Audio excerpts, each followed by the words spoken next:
সেপ্টেম্বরের ফিফা উইন্ডোতে আবারও মাঠে নামতে চলেছে ব্রাজিল।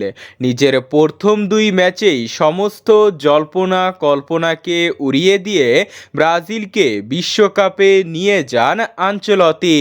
ব্রাজিল দলে কখনোই তারকার অভাব ছিল না, তাই এবার আনচেলত্তির প্রথম চ্যালেঞ্জ হবে দল গুছানো। এত তারকার মাঝে সেরাদের খুঁজে বের করতে হবে আনচেলত্তিকে।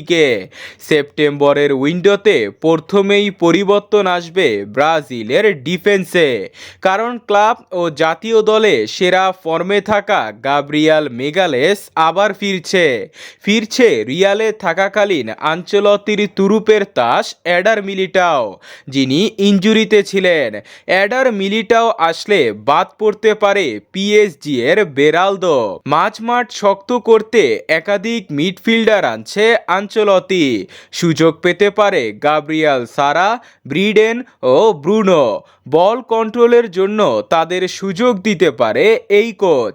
সাথে একাদশে সুযোগ পাবে আন্দ্রে সান্তোস ও এডারসন।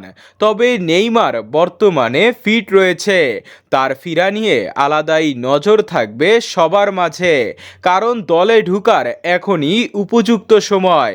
তবে বাদ পড়তে পারে রিচার্লিসন ও গাব্রিয়াল মার্তিনেল্লি।